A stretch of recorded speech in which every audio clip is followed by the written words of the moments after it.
There is a kind of silence over Khost that does not belong to any single hour. It rests across the valley like a film of dust, ancient, unbroken, and heavy with what it has heard.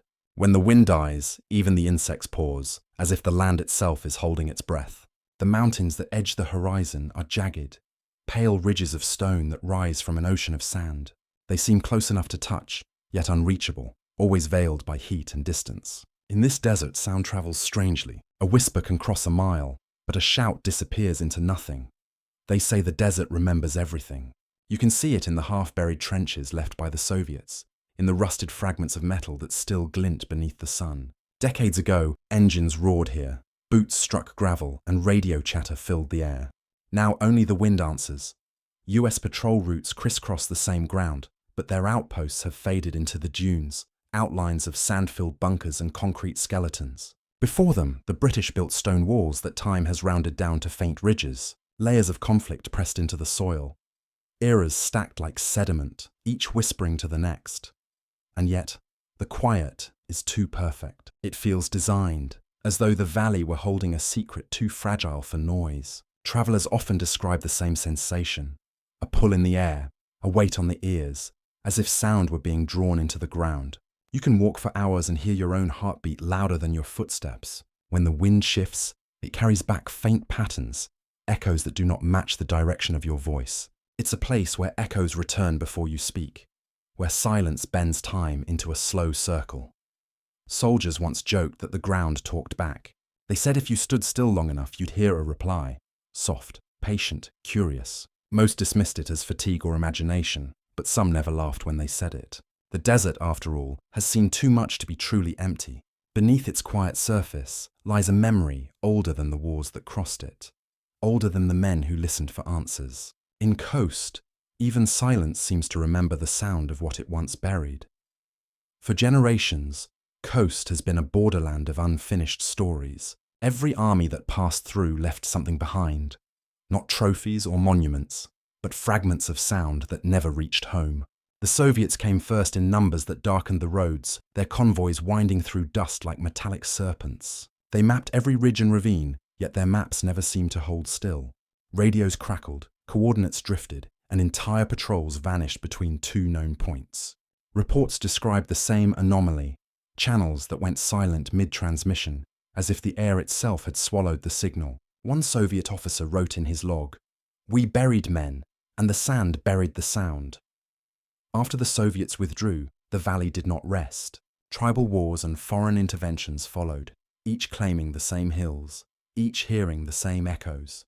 The terrain made no distinction between languages or uniforms. It mirrored back every frequency, bending radar and voice alike. In the early years of the US occupation, soldiers nicknamed the region the Valley of Swallowed Voices. They spoke it half in jest, half in recognition. Platoons reported ghost chatter, snatches of old radio calls that didn't belong to their network. When triangulated, the source often traced to no physical origin at all. The locals had their own name for it, Zaminikamosh, the silent land. They said it pulled at those who stayed too long, that men lost their sense of direction, not because of fear, but because the ground confused their sense of sound. Even helicopters flying over the ridges reported unusual distortions, the rotors echoing back in strange, delayed harmonics. The desert seemed to absorb energy, storing it like breath held beneath the surface. To outsiders, these were tactical notes, weather interference, bad equipment, stress. But to those who walked the ground, it felt older. The stillness was not absence, it was presence. Something watching, patient, indifferent to time. Every war left its imprint, a frequency, a vibration, a voice half buried in static. History kept repeating its own unfinished transmission, and somewhere beneath that sand, the valley listened. In Khost, sound itself learned how to disappear. In the early 2000s, when the dust had settled into a newer kind of war, a small US forward operating base stood on the outskirts of Khost. It was a cluster of steel huts, floodlights, and humming generators, surrounded by a desert that had already outlived too many flags. The soldiers who rotated through that post said the nights were the hardest. The air was too dry to sleep, and the silence stretched so wide that every sound, a boot scrape, a loose canteen, felt magnified. Yet sometimes, It wasn't the known sounds that kept them awake, it was the others. The first report came from a night watch rotation in late autumn. The team was monitoring comms when a faint whisper slid through the channel. Not a voice at first, more a shape of one, threaded between the static. They adjusted the dial, thinking it was interference. Then came the words, clear, brief, unmistakably human. It was a name, spoken in English, but not by anyone in their unit. The next moment, the signal was clean again. The operator logged it, ran diagnostics, and found no anomalies. The entry was filed as a momentary distortion, but the same event happened again and again. The voices were never loud, always threaded between their transmissions, as if waiting to speak when they stopped. That phrase repeated itself across multiple reports. It came between transmissions, as if waiting to speak when we stopped. One sergeant, a calm man who'd done 2 tours before, said he heard his own name in the tone of his mother's voice, even though she'd passed away years earlier. He stopped talking on the radio for a week after that. Command dismissed the incidents as fatigue, stress, or a byproduct of overlapping frequencies. They told the men that sound travels oddly in dry air, that radio echoes can rebound off the mountains. But the strangeness deepened when seismic sensors began recording rhythmic vibrations under the valley floor. The data showed a low, repetitive pulse, soft, steady, almost like breathing. It continued for hours after the base went quiet, ceasing just before dawn. Nobody mentioned it again in official briefings, but among the night watch, a quiet agreement took hold. They would keep their radios on low, never fully off, not to listen, but to let whatever was listening know they'd heard it once. The village nearest to the base was a cluster of stone homes pressed against the hills, their walls the same color as the ground.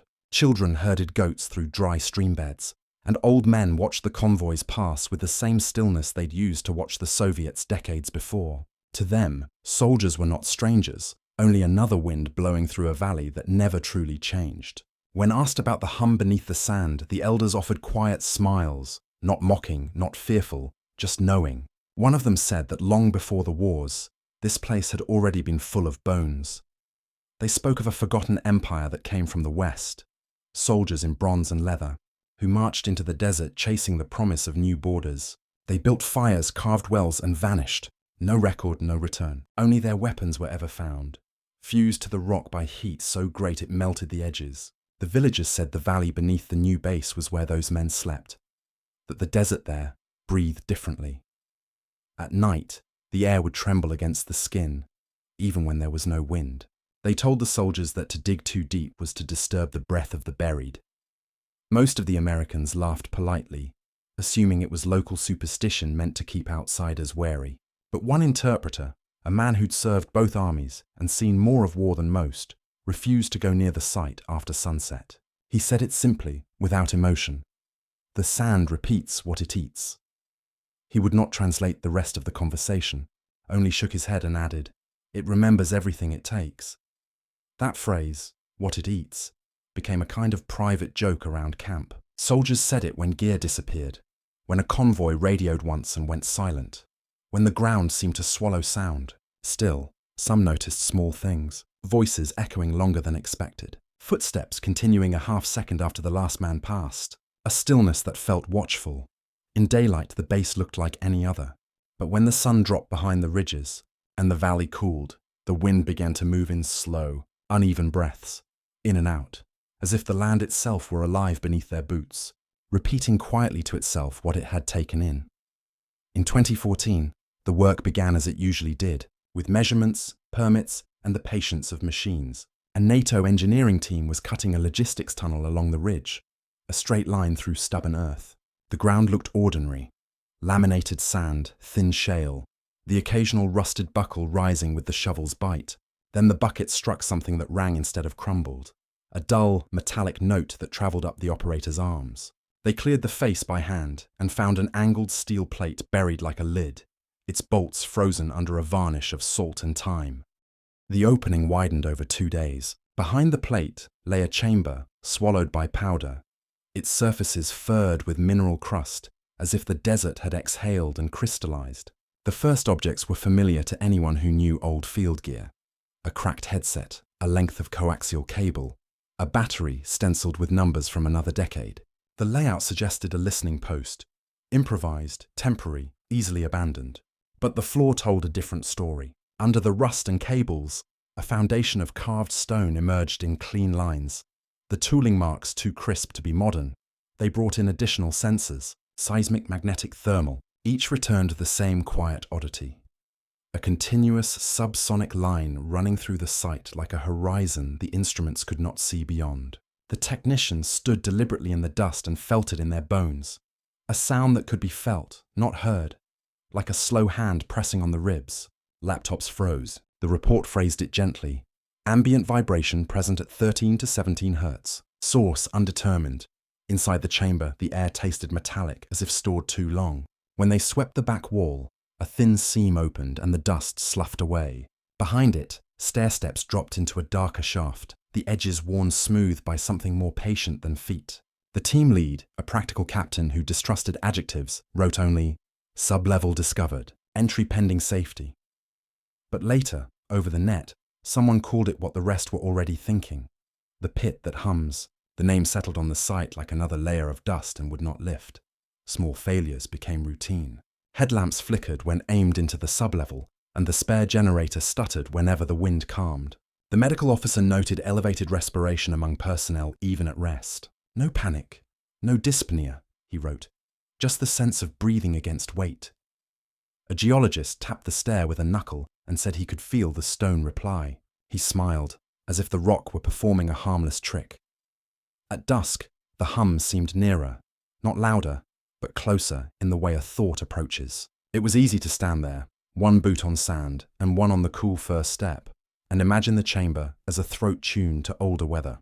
The captain logged the site as secure and scheduled a descent. The paperwork called it a structural survey. The men simply called it listening. They entered at first light, when the valley was still wrapped in its cold breath and the generators purred softly above. The air system had been flushed through the night to clear the chamber, but even so, the first man down described it as breathing someone else's air. The descent was slow, cautious. Each step sank a little in the powder that had drifted down over decades, muffling the clatter of boots and leaving only the whisper of fabric and breath through filters. The stairway curved inward, carved by deliberate hands. Light pooled faintly on the walls, revealing old markings that looked like scratches until the angles aligned and formed shapes. Mathematical, symmetrical, unreadable. At 30 feet, the tunnel widened into a circular room. It felt too still, as though the air had been weighed and set. They spoke little, only what the procedure required. "Camera on," one said. "Confirm signal." The feed blinked, steady, until a low tone slipped through the comms. It wasn't feedback, too soft, too slow, a pulse that brushed against the chest rather than the ears. Someone adjusted the gain, another ran a diagnostic. The tone remained, unchanging. The captain noted a sensation he couldn't classify. "Sound without direction," he wrote later, as if space itself had a current. The microphones caught it, a faint resonance behind every voice, like another speaker half a breath away. When the team stopped talking, the echo didn't end. It drifted on, repeating the shape of their last syllables. At the far wall, the geologist brushed away the dust and found an indentation no wider than his hand. From it came a soft, uneven murmur, layered, human in pattern but impossible to follow. "It was just sound," he said later, "but it knew we were there." The medic confirmed that heart rate spiked for 12 seconds, though none of them remembered feeling fear. What they remembered was warmth, a faint vibration through the soles of their boots, like standing near a hidden engine. They stayed 12 minutes before the captain ordered withdrawal. On the playback, the video remained clear until the last 90 seconds. Then the picture shimmered, the image doubling as if light were bending inward. The background audio, when filtered, revealed an anomaly. A melodic fragment, 8 seconds long, resembling a woman humming underwater. The pattern did not match any of their voices. The recording was sealed with the notation, "Acoustic artifact, non-harmful." But within the unit, the memory persisted. The hum followed them up the stairwell, softer with each step, until the sunlight met their visors and the weight lifted from their chests. No one mentioned what they'd heard again, though every man carried the same quiet certainty that somewhere beneath that chamber, the sound had paused only long enough for them to leave. Years later, long after the tunnel was sealed and the unit dispersed to other fronts, a set of audio files appeared in an unmarked envelope. Nothing inside but a small drive and a handwritten label, Khost, 2014. The contractor who received it had once serviced generators at the site. He waited until midnight, when the apartment and the city were equally quiet, and pressed play. The first seconds carried only room tone, then a woven murmur rose from the headphones, low as breath behind a wall. It wasn't music or radio. It sounded like patience. The opening file was a braid of voice. Several speakers overlapped in different tongues. Their words softened, as if wrapped in wet cloth. A Russian numeral surfaced, broke and sank. An English call sign snapped in half. A Pashto vowel stretched thin as wire. The rhythm suggested living mouths, though the origin registered nowhere on the band. He slowed the track by half, then half again. With each step downward, new edges appeared, pulses aligning with the cadence of distress traffic recorded in 1979, time signatures that should have wandered stayed loyal to a clock that didn't exist in the room. He ran a spectrogram to let the picture speak. On screen, the whispers rose like narrow pillars and held. Their formant patterns, the resonant traces that make a voice feel alive, stacked in regular columns. Too human to be static, too static to be human. Peaks arrived where vowels would. Harmonics gathered in soft ladders, then stilled. He sent 2 clips to a colleague who specialized in dirty signals. The reply returned at dawn. Not radio, not electrical, probably physical. The contractor isolated an 8-second fragment and looped it until the hours lost their names. Within it, he heard the suggestion of a woman humming underwater. A single coordinate digit calling and the echo answering first.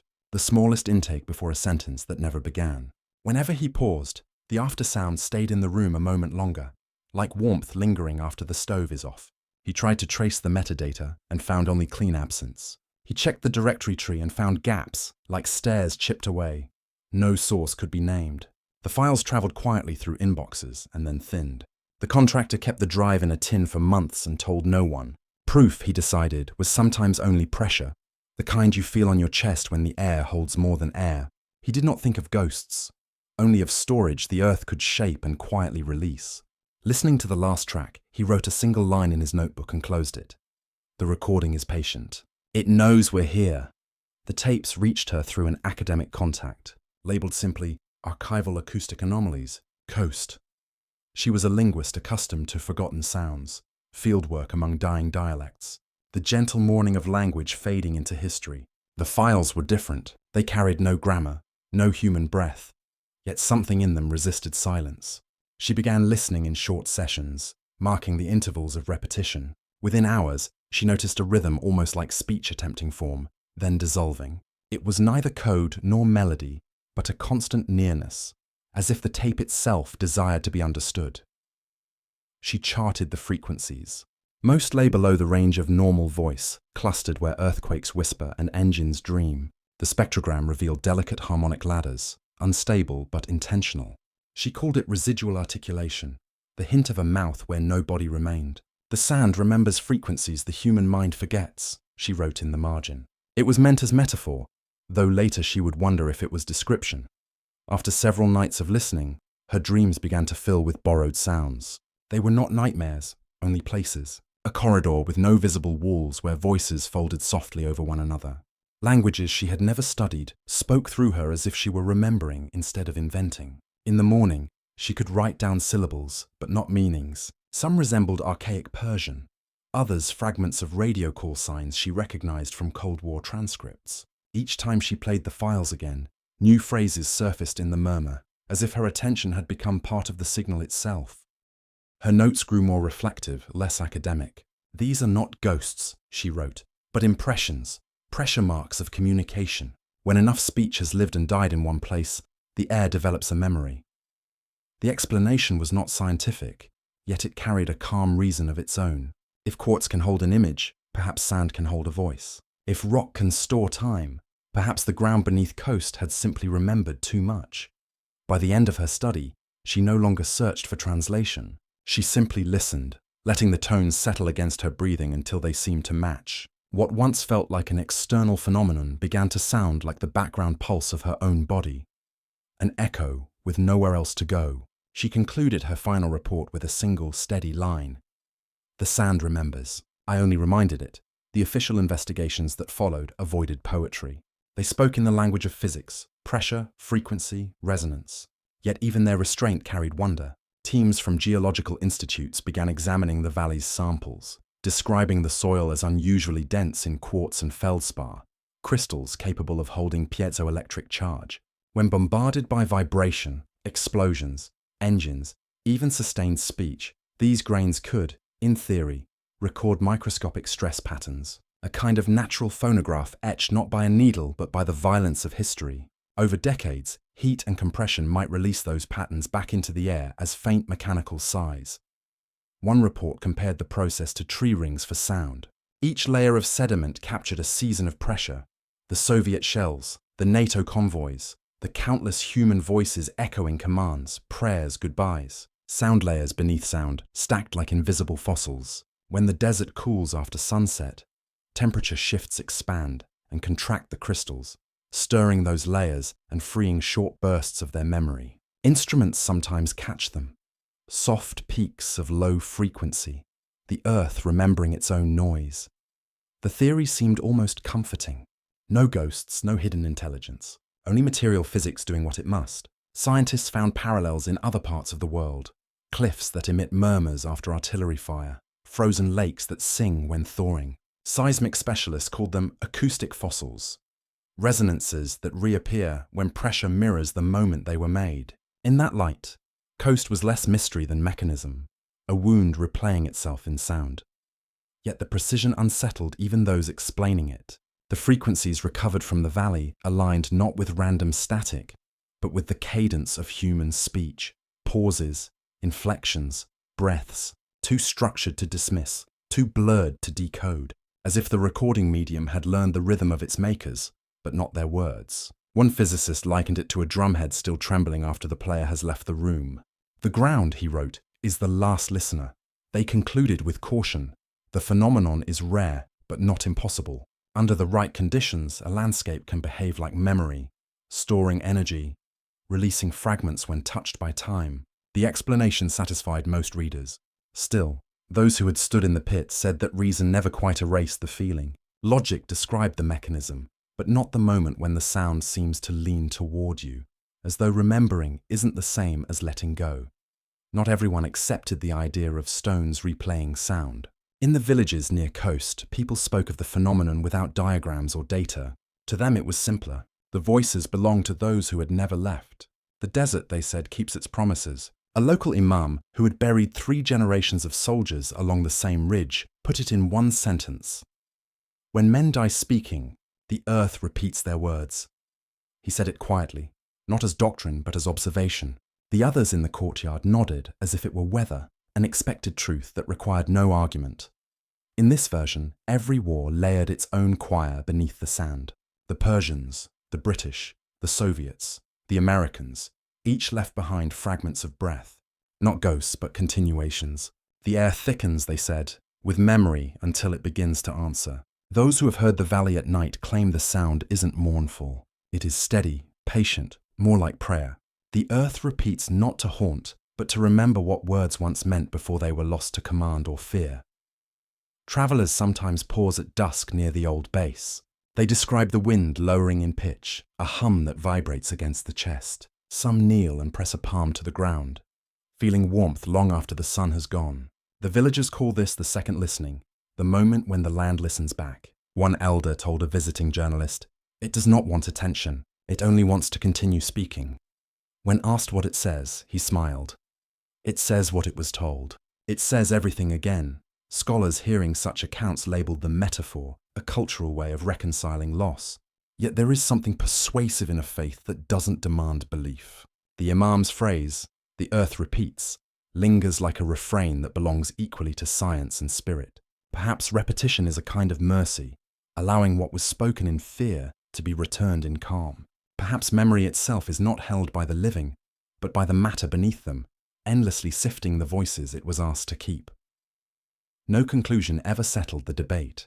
The engineers spoke of minerals, the villagers spoke of souls. Between them stretched the same silence the soldiers once feared to name. And in that silence, faint but constant, the valley continued doing what both sides described in their own way. The earth repeats. Years later, I went back to Khost.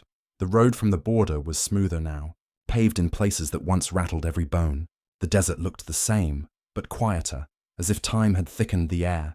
The outpost was gone. Only the faint geometry of its foundations remained, edges softened by wind.